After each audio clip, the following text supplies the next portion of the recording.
네. 자, 이번 시간에는 우리 교재 130페이지 종합소득공제와 세액공제 이 부분은 우리가 이제 그 뒤에서 실무를 수행하는데 우리 실무 문제 풀이하는 데 있어서 매우 중요한 부분이다. 실무에서는 이제 이 부분이 아주 중요합니다. 그래서 우리가 지금까지 2배사 근연기 종합소득 세목들을 쭉 알아봤어요. 어떤 부분이 비과세이고 라고 하는 것을 우리가 알아봤습니다. 그러면 이제 종합소득의 과세표준과 세액을 어떻게 계산하는가 그것을 이제 알아봐야 되겠는데 먼저 이 종합소득 금액이라는 건 뭐예요? 종합소득 금액이라는 게 뭔지 다시 한번 정리해 볼까요? 자, 종합소득 금액은 무엇이었느냐? 지금까지 우리가 이제 무엇을 했느냐 하면은 그러니까 여기다 한번 필기를 해볼까요? 제가 종합소득 금액이 뭐냐 이거 종합소득 금액. 종합소득 금액이라는 것은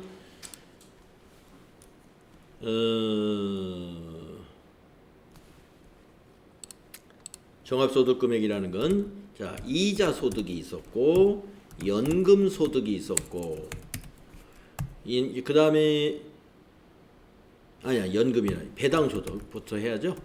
배당 소득이 있었고 사업 소득이 있었고 근로 소득이 있었고 연금 소득이 있었고 기타 소득이 있었습니다. 이 소득이라는 것은 여기서 말하는 소득이라는 것은 총수입 금액을 의미하는 거예요. 총수입 금액. 그래서 우리가 총수입 금액에서 필요경비라는 걸 빼죠. 필요경비를. 근데 이게 기타 소득은 필요경비가 없어요. 0. 필요경비를 인정을 못 받죠. 필요경비. 배당소득도 필요경비가 없어요. 인정을 못 받아요. 그러면 이제 뭘만 빼줄 수 있느냐? 필요경비가 없고, 요거는 이제 비과세가 좀 있죠. 비과세.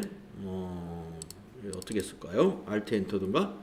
해가지고 비과세. 비과세 이자 소득. 그 다음에 배당 소득에도 비과세가 있죠. 그래서 비과세 배당 소득을 뺀 겁니다. 자, 사업 소득은 뭐가 있어요? 필요경비가 있죠. 필요경비 인정이 되죠. 필요경비. 근데 사업 소득에는 비과세가 있었어요? 없었어요. 사업소득이 비과세가 일부 있구나. 농작물 재배하는 거.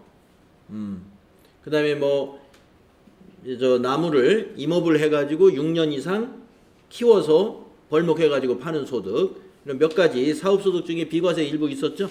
근데 이제 사업소득에 분리과세라는 건 없었어요. 분리과세라는 건. 근데 이제 이자소득과 배당소득은 또 분리과세가 있죠. 분리과세는 또 빼야 돼. 여기서 하나 더 집어넣을까요? 여기다가 이렇게 한번 삽입을 이렇게 하는 게 낫겠다. 우선 이렇게 할 게 아니라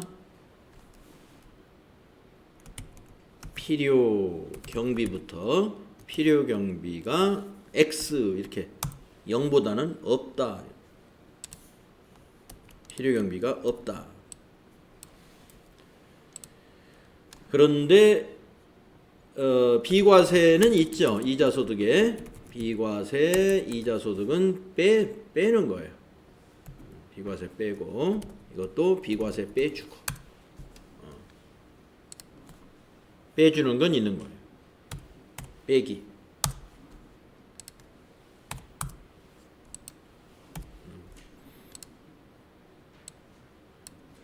그 다음에 분리과세도 있죠. 2천만 원 이하 두 개를 합쳐서 이것은 병합을 해가지고 분리과세 두 개 합쳐서 2천만 원 이하는 분리과세가 된다. 이걸 빼는 거예요. 그 다음에 사업소득에서도 총수익 금액을 말하는데 총수익 금액에서 이건 필요경비가 인정되지요. 필요경비를 빼줍니다. 그리고 비과세도 있죠. 사업소득에도 비과세 사업소득은 해당이 없고 그 다음에 분리과세 없어요. 사업소득은 분리과세는 없고 자 근로소득 필요경비 있죠. 그게 뭐예요? 근로소득 공제라는 거 있었죠. 500만 원이 몇 프로 공제했었죠? 70%. 500만 원 근로소득에 대해서는 70%를 근로소득 공제로 공제해 줘요. 그래서 근로소득에서 근로소득 공제를 빼고 그 다음에 근로소득에 비과세 있죠? 비과세도 빠져요. 네. 그리고 근로소득에 분리과세 없습니다. 그 다음에 연금소득. 연금소득에 연금소득 공제라는 게 있죠? 연금소득 공제를 받고 그 다음에 연금소득에도 비과세가 있죠? 비과세는 빠지고 물론 분리과세도 있으면 분리과세도 제외합니다.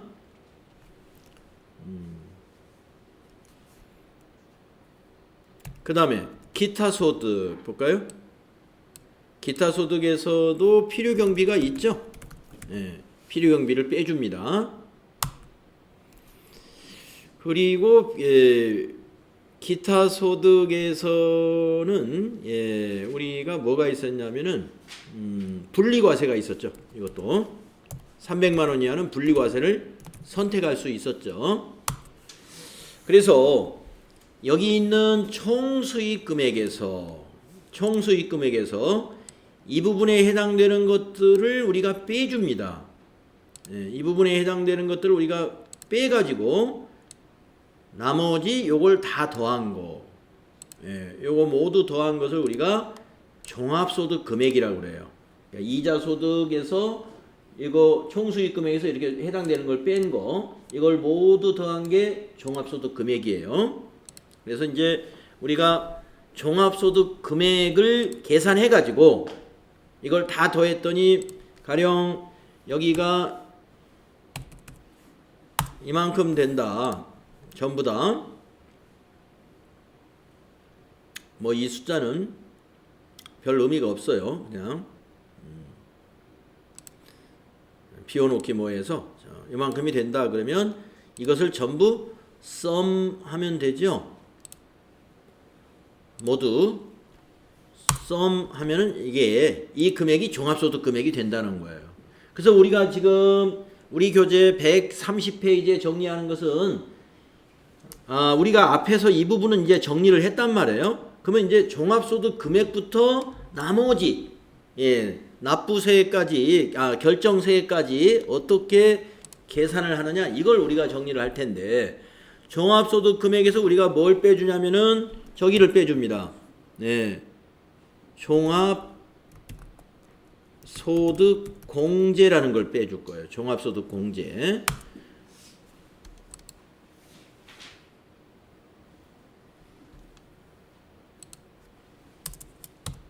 종합소득 공제를 빼주고요. 그 종합소득 공제에서 뺀 것을 우리가 뭐라고 부르냐면은 이렇게 빼놓은 것을 과세 표준이라고 불러요. 위에다가 줄을 하나 넣어볼게요. 이렇게 해서 빼면 이것이 바로 과세 표준. 과세 표준이 나와요.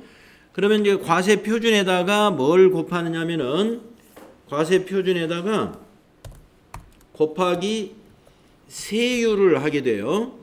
세율은 4%부터 4%란다. 6%부터 다음 페이지에서 이제 세율표를 볼 텐데 42%까지 초과 누진세율로 구성이 돼 있어요. 그 세율을 곱해서 우리가 뭘 산출하느냐?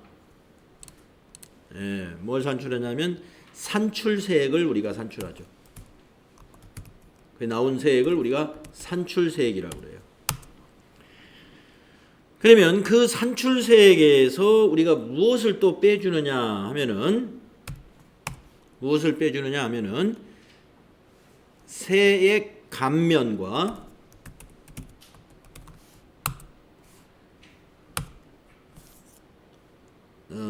그 다음에 세액 공제를 빼줍니다. 네. 세액 감면은 이제 우리 특별법에 따른 감면, 그 다음에 세액 공제도 우리 특별법에 따른 세액 공제, 여기에서 나오는 이 소득 공제하고 성격은 같아요. 그래서 이것은 소득 공제는 소득 금액에서 공제해 준다는 것이고, 그래서 과세 표준이 작아지는 거고, 밑에 있는 세액 공제는 산출된 세액에서 공제를 해준다는 것이죠. 그래서 이 세액 공제까지 빼게 되면은 나오는 것을 우리가 결정세액이라고 한다 이겁니다. 결정세액. 그래서 결정세액이 나오면 그동안에 원천징수, 여기 원천징수 한 것들이 있겠죠. 여기 근로소득이라든가 뭐 이자소득이라든가 배당소득을 받을 때 원천징수한 거, 이것을 우리가 빼줘야죠. 그걸 우리가 납부세액 공제라고 그래요. 납부세액을 빼야 되겠죠. 그래서 최종적으로 산출되는 것은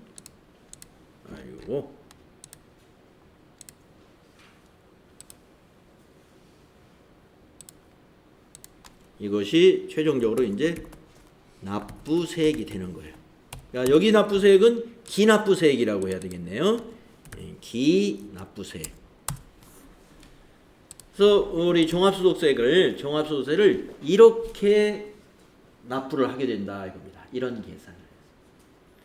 그러면 우리가 지금 요 단원에서 핵심적으로 해야 될 것은 뭐냐? 이겁니다. 종합소득 공제 그리고 세액 공제.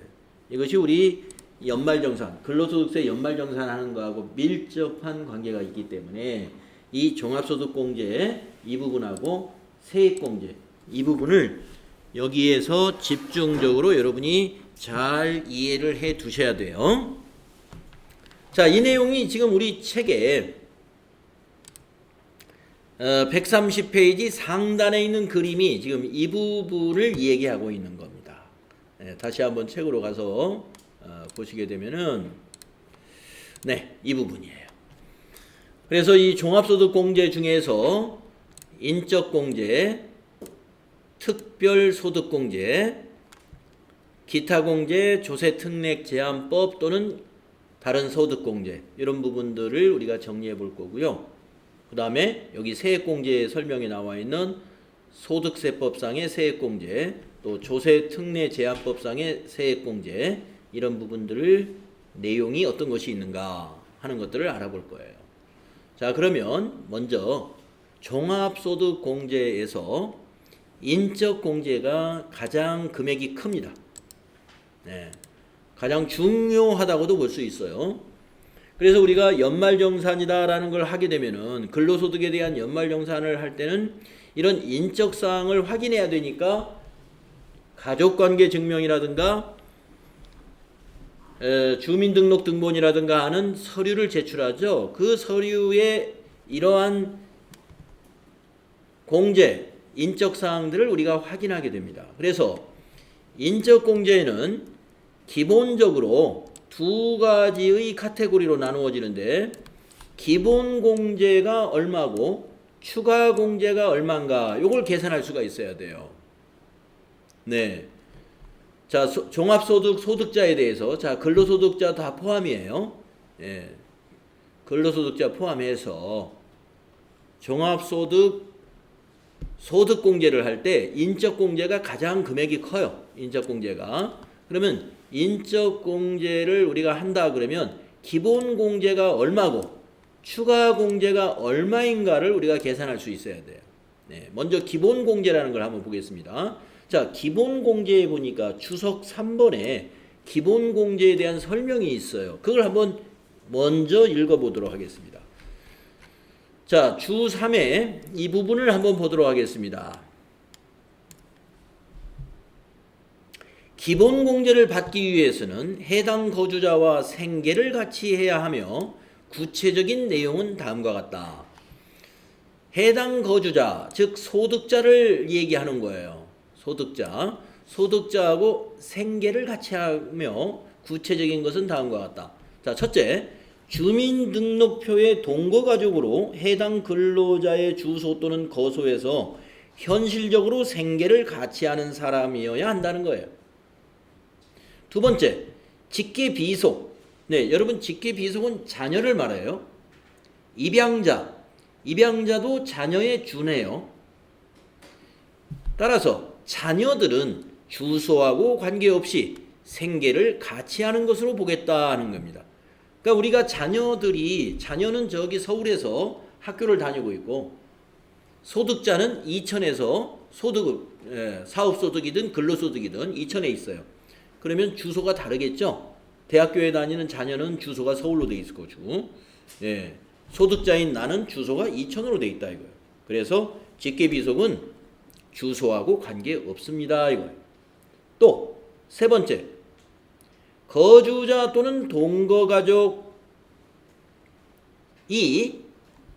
취약, 질병의 요양, 근무상 또는 사업상 형편으로 본래의 주소 또는 거소를 일시 퇴거한 경우에도 생계를 같이 하는 것으로 본다 이랬습니다. 자, 여기서 말하는 거주자는 소득자를 말해요. 소득자 또는 동거가족. 아까 직계비속과 입양자는 아까 나왔죠. 그러니까 자녀를 제외한 동거가족이 학교, 취약이라든가 질병 요양, 몸이 아파서 어디 요양원에 가 있다든가 아니면 그 사람이 직장이 갑자기 저기 대전, 광주, 전주 이런 데로 근무상 따로 나가 있어요. 또는 아니면 사업상 떨어져 있어요. 이렇다면은 본래의 주소 또는 거소를 일시 퇴거한 경우라고 본다는 거죠. 그러니까 이것도 주소가 달라도 관계없다 이거예요.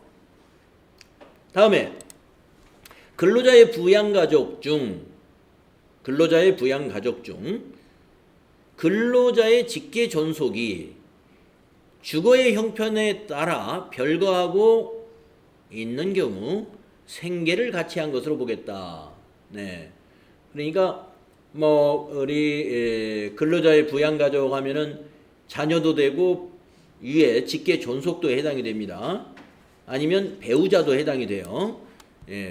그래서 우리가 직계 존속이나 또는 배우자가 주거 형편에 따라서 별거를 하고 있다 하더라도 우리는 생계를 같이 하는 것으로 보겠다. 그러니까 어떻게 되겠습니까? 우리가 지금 생계를 같이 해야 한다라고 한 말이 반드시 주소가 같아야 된다는 말이 아니라는 거죠. 여기 있는 내용을 여러분이 전체적으로 정리를 해보면 우리가 소득자와 생계를 같이 해야 한다라는 말은 주소가 같아야 된다는 말은 결코 아닌 것이죠. 원칙은 주소가 같아야 되는데 학교 문제라든가 또는 사업상이라든가 근무상이라든가 또는 질병 치료 때문에 아니면 어떤 주거 형편 때문에 별거하고 있어요. 그래도 생계를 같이 하는 것으로 본다. 이런 취지예요. 그러면 그러한 사람 중에서 무엇을 받을 수 있다? 다시 앞에 이제 가서 인적공제에 해당되는 기본공제 대상자가 된다는 겁니다. 자, 그래서 기본공제 대상자를 여기 정리했어요. 자, 기본공제는 한 명당 150만 원의 소득공제를 해주는데요. 우선 본인이 해당이 됩니다. 본인. 그 다음에 배우자 무조건 해당이 됩니다. 배우자, 네, 무조건은 아니에요. 자, 본인은 무조건인데 배우자는 여기 OX를 한번 볼까요? 배우자는 소득을 동그라미가 뭐냐면 소득은 확인해야 되겠다 하는 겁니다. 소득은 확인해야 되겠다. 그러니까 소득이 있는 배우자는 뭐가 안 된다? 기본공제 대상자가 아니다라는 뜻이에요. 여기 동그라미가 소득 요건을 보겠다 하는 거니까. 근데 배우자는 나이는 안 봐요. 나이는 관계없는 거예요. 소득 요건만 보는 거예요.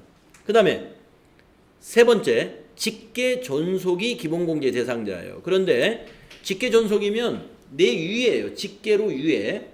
네. 그런데 그 위니까 부모가 되겠고 또 부모의 부모가 있으면 할머니 할아버지가 되겠죠. 그래서 직계 존속은 소득 요건 역시 봅니다. 예. 부모가 소득이 있으면 기본공제 대상자가 될 수 없어요. 그 다음에 나이도 봐요. 나이도 60세가 안 됐으면 기본공제 대상자가 아니다 이거죠. 예, 만 60세니까 우리나라에서 이제 환갑이 지난 사람이다 이렇게 말하죠. 만 60세다 그러면 한국 나이로 61세가 환갑이니까 우리가 환갑이 지나면 직계존속은 나이 요건에서는 기본공제 대상자가 되는데 소득이 있으면 안 된다 이 말이에요.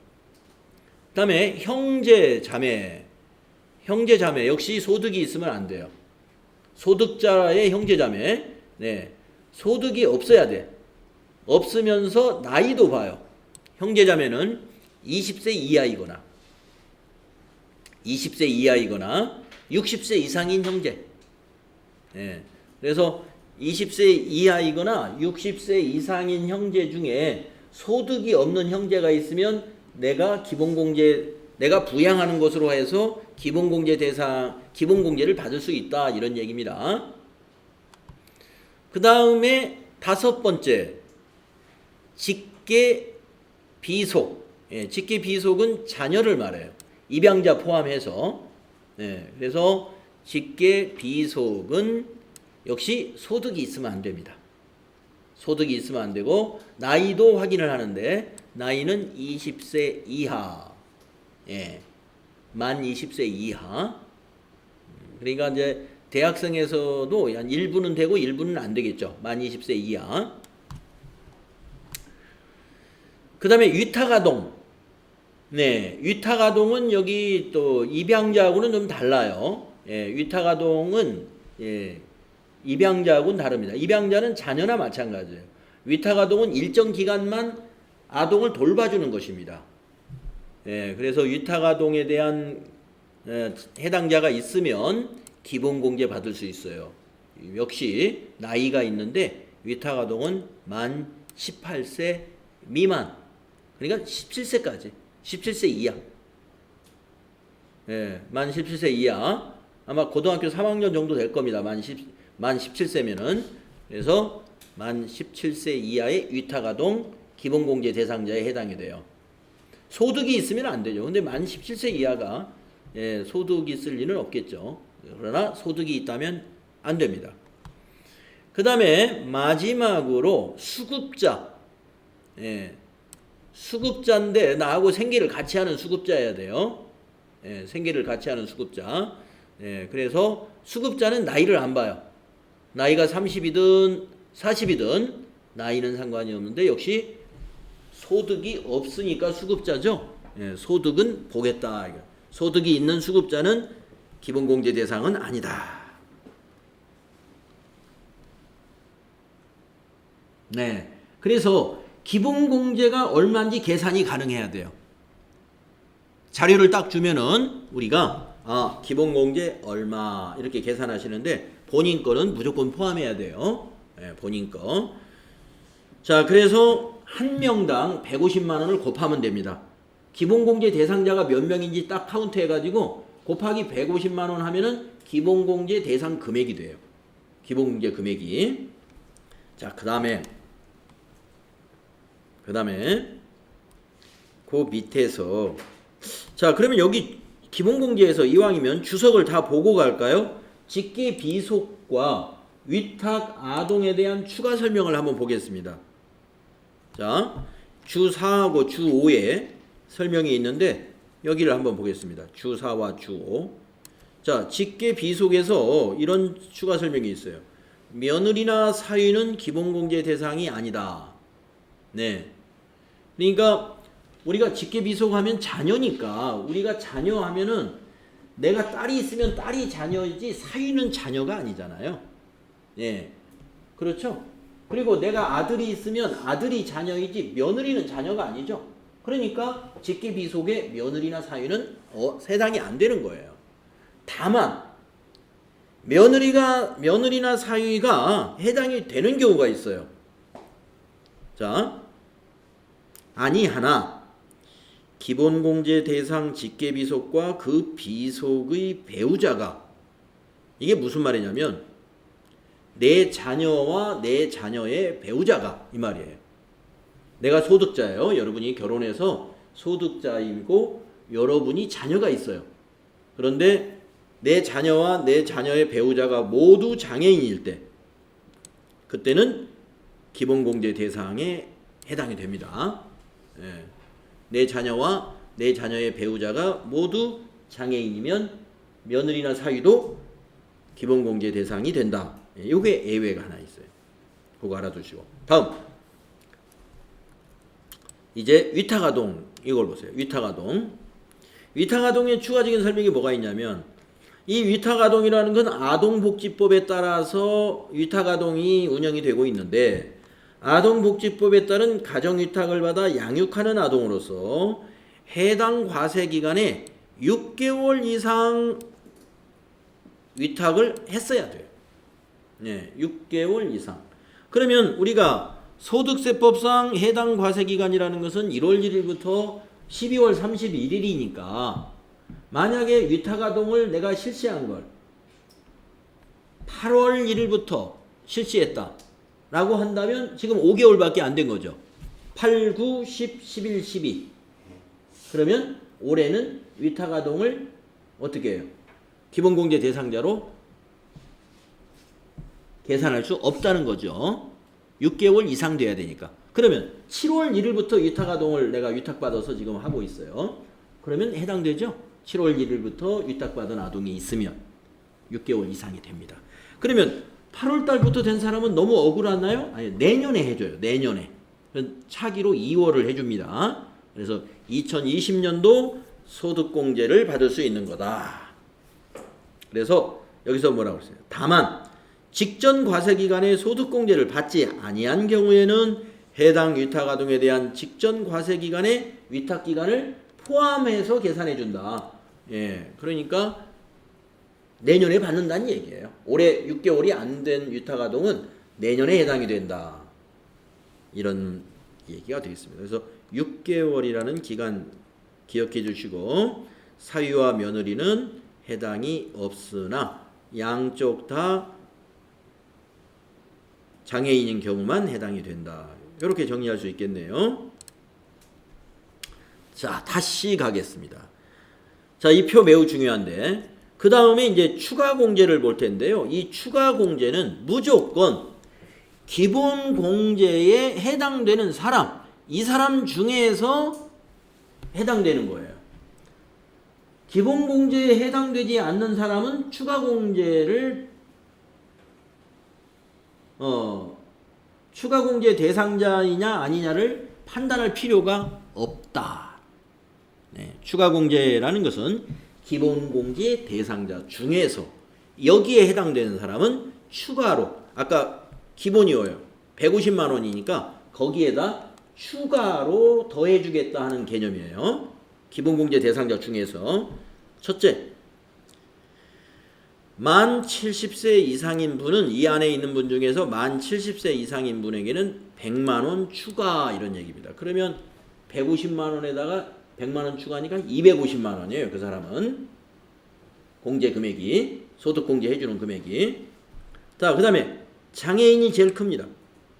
장애인은 200만 원을 추가 공제해 줍니다. 여기에 있는 사람 중에서 기본, 여기죠. 전부 다 뭐예요? 기본공제 대상 중. 여기도 기본공제 대상 중. 그러니까 기본공제 대상자가 아니면 추가공제 없다는 얘기예요. 네, 그래서 장애인은 200만 원 추가. 그 다음에 세 번째 부녀자 공제라는 게 있는데 이게 제일 적어요. 50만 원 추가 공제. 자, 부녀자 공제 좀 복잡한데요. 한번 볼까요?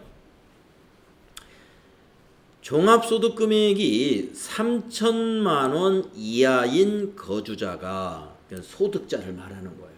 3천만 원 이하인 거주자. 그러니까 소득자 중에서 여기 거주자는 내국인만 해준다 이겁니다. 내국인.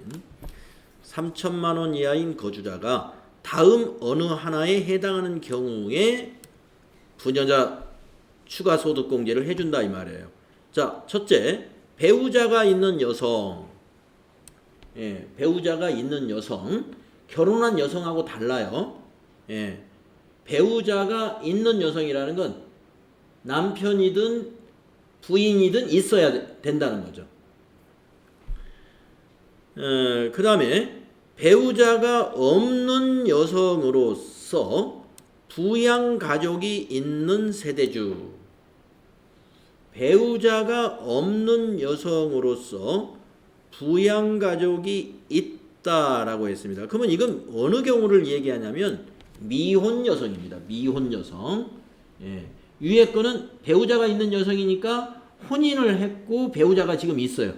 살아 있어요. 예. 그 다음에 밑에 거는 미혼 여성이에요. 그런데 부양가족이 있어요. 그건 뭐예요? 부모님. 네. 그리고 뭐가 있어요? 부모가 안 계시는 사람은 형제를, 언니가 여동생을 부양할 수도 있죠. 여기 기본공제 대상자의 형제자매 있잖아요. 예. 언니가 30, 그 다음에 동생이 있는데 동생이 이제 고2예요. 고2. 예, 소득이 없어. 학생이니까. 그리고 부모님이 다 돌아가셨어요. 그러면 언니가 동생을 부양하겠죠. 예, 그러면 부양가족이 있는 세대주가 되죠. 그 언니가. 무슨 얘기인지 아시겠죠? 배우자가 없는 여성으로서 부양가족이 있다. 그러면 내가 미혼 여성인데 부양하는 동생이 있거나 아니면 내가 부모를 부양한다. 그럼 부모가 어떻게 해요? 소득이 없어야 되겠죠.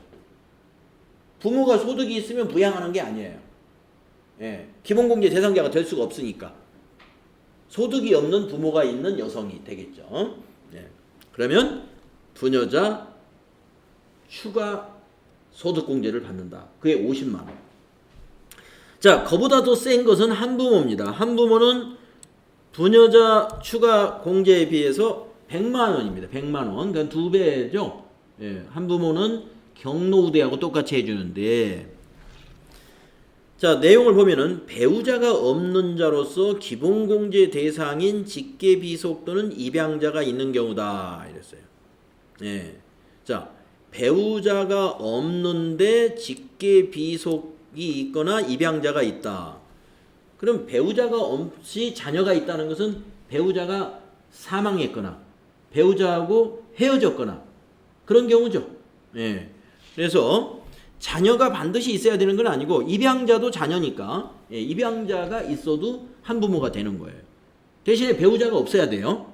예, 배우자가 없는 자녀가 있는 부모. 그러면 여기에는 아까 여기 부녀자는 여성만 해당이 되는데 한부모는 여성, 남성 구분이 없겠죠. 예, 그래서 한부모는 남성, 여성 모두 해당이 됩니다. 그리고 자, 여성이일 경우에, 그러면 나는 여성인데 배우자가 없어요. 배우자가 사망을 했어. 그러면은 자녀가 있겠네요. 자녀가. 그러면 나는 여성이니까 배우자가 없는 여성으로서 부양가족이 있네. 내 자녀가 있으니까. 그러면 부녀자 공제 50만 원 추가 공제 받고, 그 다음에 나는 우리 배우자가 없어요. 없고 자녀가 있으니까 한부모네. 그러면 한부모 추가 공제 100만 원. 그래서 150만 원. 이것은 안 된다는 게 이 말이에요. 부녀자와 중복 적용은 배제. 그러니까 한부모는 부녀자하고 중복이 안 되기 때문에 여기 두 개가 다 해당되는 사람은 이걸 고르는 게 아니라 이걸 골라야 되겠죠. 한부모 추가 공제를 선택해서 공제를 받는 것이 유리하다. 이게 추가 공제입니다. 그래서 이거는 이제 우리 실무에서는 인원만 입력을 그 부양가족 입력에다가 입력만 잘해주면 돼요. 계산은 컴퓨터가 합니다. 실무에서는 그렇게 하는데 이거 실무 문제로 나와요. 이게 실무 문제로 부양가족 입력해라 하는 문제가 나오니까 이거 매우 중요한 거예요. 입력 안 할 사람을 입력을 하면 안 돼. 그리고 이 사람이 경로 우대인지 한부모인지 이런 거 잘 찍어줘야 돼요. 선택을 해줘야 돼. 그래서 그러나 계산은 컴퓨터가 할 텐데 이론 문제에서는 어떻게 될까요? 이론 문제에서는 계산하는 문제 나오겠죠.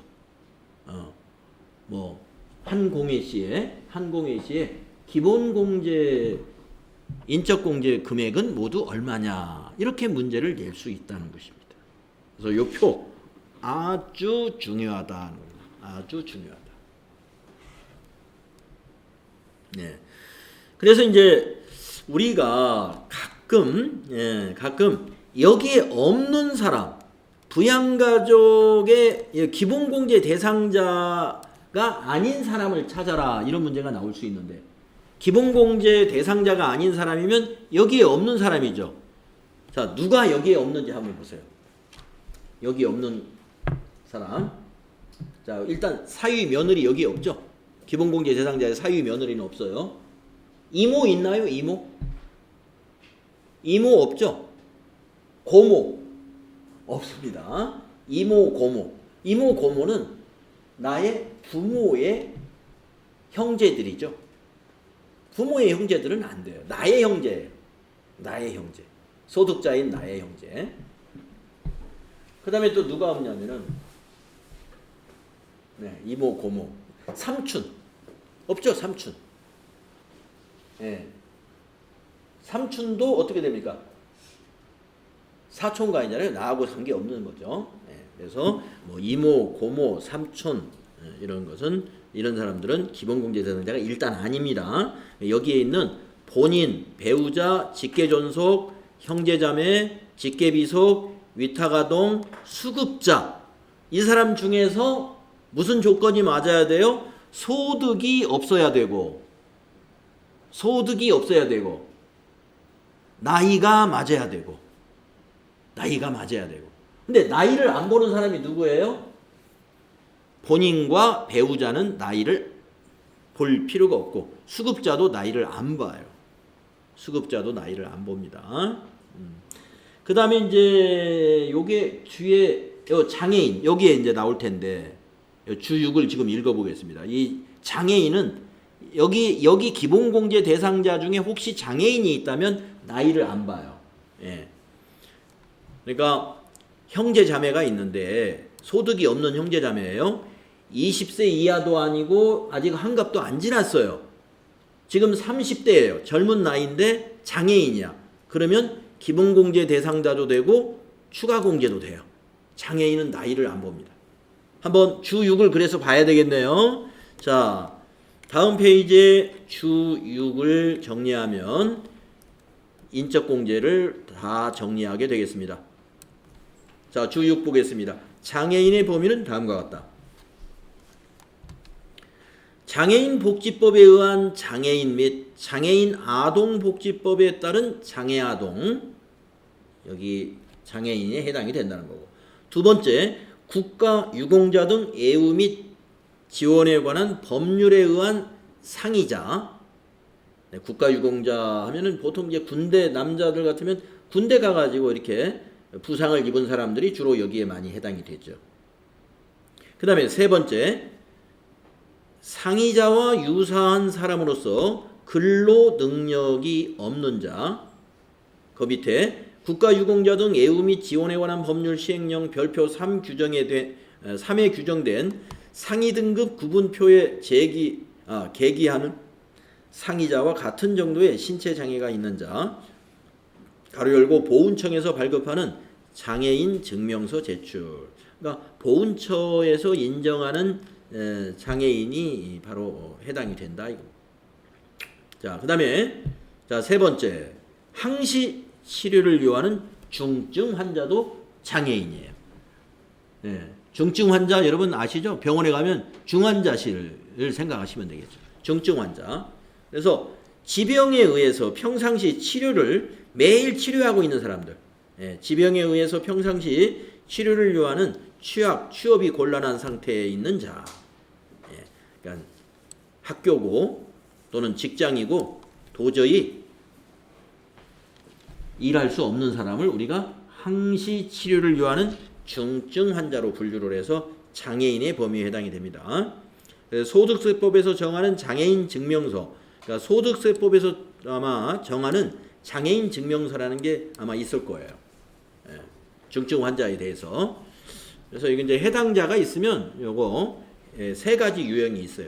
장애인복지법, 그다음에 국가유공자법이라든가 보훈정에 관련된 거, 그다음에 항시 치료를 요하는 중증 환자, 이렇게 크게 세 분류의 장애인 코드가 있습니다. 1, 2, 3. 우리가 전산에 입력할 때 1, 2, 3으로 나누어서 입력을 할 거예요.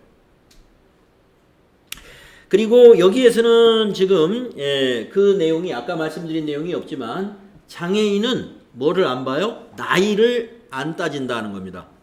장애인은 나이를 보지 않는다. 아까 여기 있는 기본공제 대상자 중에 장애인이 있다면 여기 정해놓은 이 나이하고 무관해요. 나이에 관계없이 소득만 없으면 기본공제 대상자가 됩니다. 네. 자, 인적공제가 가장 그 공제 부분에서 가장 크고 시험에서도 상당히 실기 시험에서 매우 중요한 부분이다는 거죠. 자, 그 다음에 우리가 종합소득공제에서 이제 인적공제는 이제 정리를 했고요. 그 다음에 특별소득공제들이 있습니다. 그 중에 먼저 연금보험료 공제, 이거 아주 간단해요. 네. 자, 연금보험 전액에 대해서 소득공제해줘요. 연금보험료 납부한 거. 네. 여기 공제 요건을 보면 종합소득이 있는 거주자 본인의 국민연금보험료, 우리나라 국민이 대부분 다 이거 납부하고 있죠. 예. 그 다음에 공무원들은 국민연금 대신에 공무원연금을 불입하고 있죠. 예.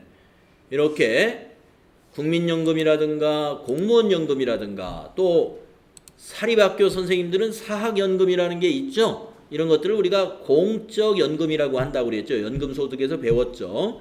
이렇게 공적연금관련법에 따라서 납부하고 있는 모든 연금은 뭐다? 불이백을 전부 소득금액에서 빼준다 이거예요. 그것이 연금보험료 공제가 되겠습니다. 사적연금은 해당이 안 돼요. 그 다음에 세 번째, 신용카드 등 사용금액에 대한 소득공제. 네. 이 신용카드 사용이 우리나라가 지금 이제 거의 다 완전히 정착이 되었다고 할까요? 그래서 제가 듣기에 이게 2019년도에 신용카드 소득공제를 그만 이제 뭡니까? 그 이제 기한이 다 됐어요. 이게 일정 기한 한시적으로 적용했던 특별법이거든요. 소득공제를 이거를 2019년도에 없애려고 했다가 또 우리 정치 또 계산에 의해서 정치인들은 국민들이 또 어떻게 싫어하는 거 했다가는 표가 떨어지니까 이걸 또 마무리를 못하고 2019년도에 또 한 번 연기가 된 걸로 알고 있어요.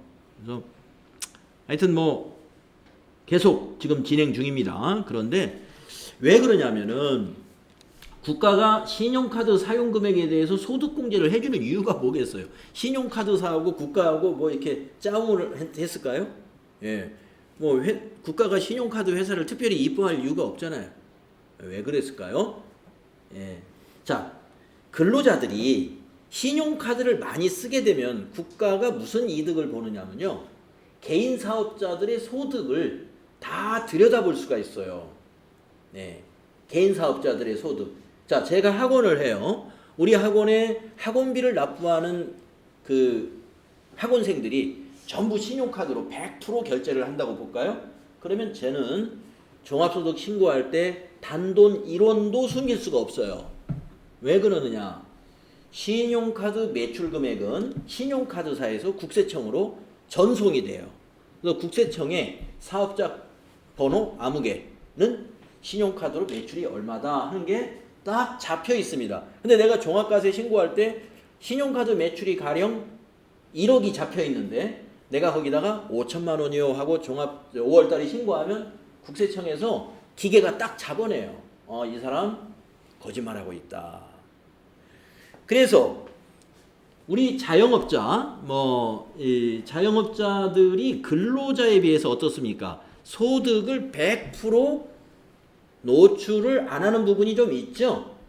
그러니까 그 부분을 우리가 제대로 좀 드러내야 되겠다 하는 취지에서 수년 전부터 이 제도를 운영했던 겁니다. 그런데 지금은 신용카드가 완전 정착이 됐어요. 저희 학원부터 여러분 알다시피 그냥 신용카드 오케이 당연하죠. 현금 영수증 다 2만 원짜리, 만 원짜리도 지금 현금 영수증 다 해줘요. 왜냐? 뒷소리 듣기 싫어요. 그거 안 해주면 나중에 그걸로 인해서 무슨 문제가 발생할 수 있어요. 그래서 저희는 책 16,000원에 사간다. 이것까지 전부 해주고 있죠. 그러니까 아마 대부분 자영업자들 다 그런 심정일 거예요. 이거 감춰가지고 이익을 많이 내겠다 그러려면은 제가 보기에는 사업을 하지 말아야 돼요. 사업을 잘해가지고 이익을 많이 내야지. 이거 숨겨가지고 세금 얼마 조금 거기에 신경 쓰느니 열심히 판촉 활동 해가지고 사업을 잘하는 게 훨씬 유능한 사업가입니다. 자, 그래서 우리나라 이제 소득자 우리 자영업자들도 많이 깨어져 있어요. 옛날처럼 여기서 챙길 이유는 없습니다. 그러니까 어떻게 해요?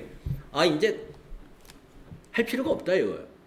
그러나 지금도 있습니다. 자, 그래서 이 신용카드 사용금액 소득공제는 누구한테만 해주느냐? 사업자에게는 해당이 안 돼요. 근로소득자. 그 다음에 그 근로소득자의 배우자. 그 다음에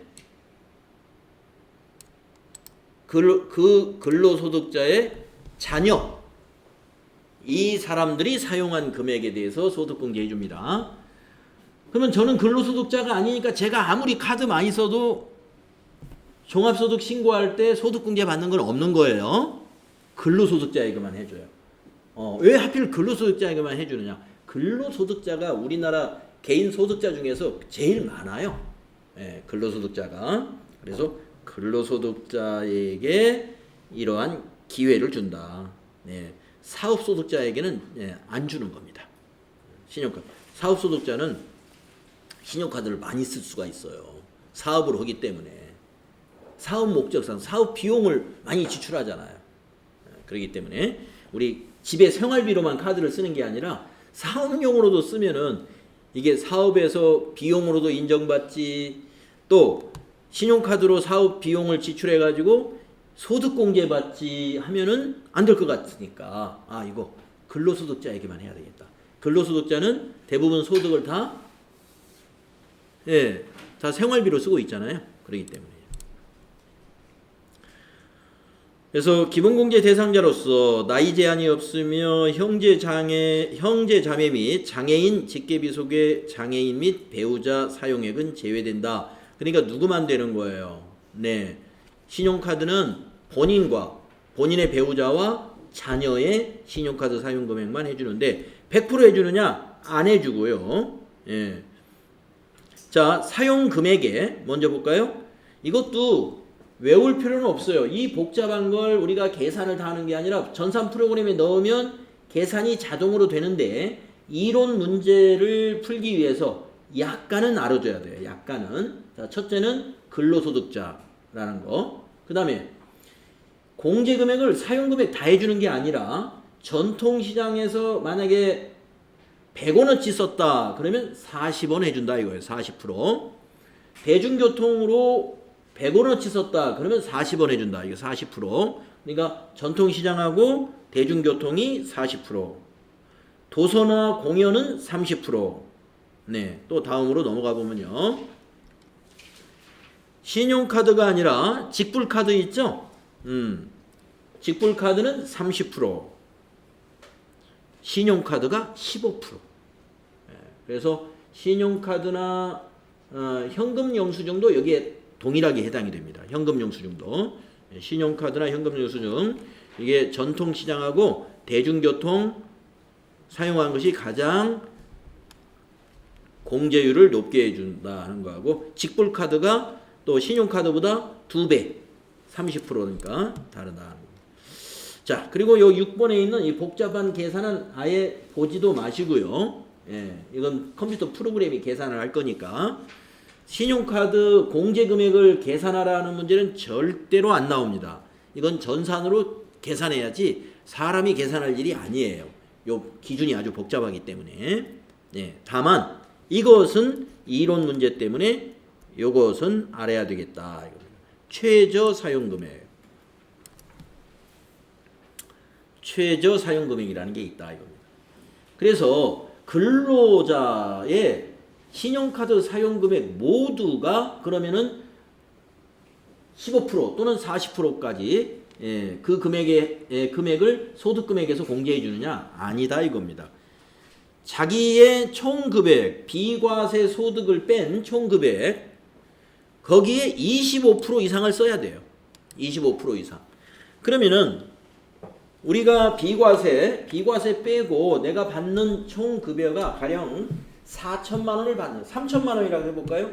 예, 보통 한 3천만 원씩 받나요? 1년에? 네, 그럼 한번 봅시다. 3천만 원 연봉 3천만 원 비과세 빼고 그러면 3천만 원 곱하기 25% 한번 해볼게요. 25% 하면 1년에 신용카드 750만 원 이상 쓴 것 중에서 예, 그 이하 쓰면은 해당이 없어요. 그래서 총 급여액의 25% 요거는 좀 기억을 해주는 게 좋겠어요. 총 급여액의 25%. 그리고 한도를 또 주었어요. 이렇게 계산했더니 얼마가 나왔다. 그러면 한도를 이 고액 연봉자하고 소액하고 구분해서 7천만 원 이하는 300만 원과 아까 그 총 금액의 20%를 초과한 금액 중에서 작은 거. 그러니까 300만 원이라고 보시면 돼. 300만 원. 그러니까 신용카드로 소득공제 받을 수 있는 최대가 보통 300만 원이다 이렇게 보시면 돼요. 7천만 원을 초과하는 사람은 250만 원이 한도예요. 한도액을 더 줄였죠. 그 다음에 1억 2천을 초과하면은 아주 고액 소득자죠. 예, 그러면 200만 원 한도 내에서 신용카드 소득공제를 해준다. 그러니까 위에서 계산을 했더니 공제 금액이 만약에 500만 원이 나왔다 하더라도 500만 원을 안 해주고 그 사람이 7천만 원 이하이면 300만 원만 7천만 원을 초과한 사람이면 250 1억 2천을 초과한 사람이면 200만 원으로 딱 잘라서 소득공제를 적용해 준다 이런 얘기죠. 자, 그 다음에 이제 여기까지 하고 쉬었다가 가야 되겠는데, 자, 그러면 신용카드 사용 금액이 자기 총 금액의 25% 이상을 사용해야 된다라고 했는데 모든 데서 사용한 거를 다 해줄 거냐? 신용카드로 세금도 낼 수 있고 신용카드로 자동차도 살 수 있고요. 또 신용카드로 뭐 외국에 가서 신용카드로 여행비로도 지출할 수 있고 신용카드로 쓸 수 있는 게 굉장히 많잖아요. 그래서 국가에서는 어떻게 할까요? 굳이 신용카드로 안 써도 다 세원을 포착하는데 도움이 안 되는 것은 인정을 안 해줘요. 그러니까 보통 자영업자들에게 쓰는 것만 인정을 해주려고 하는 거죠. 자, 그러면 인정 안 해주는 게 뭘까요? 자, 사업 관련 비용 지출. 네, 내가 근로소득자가 사업도 해.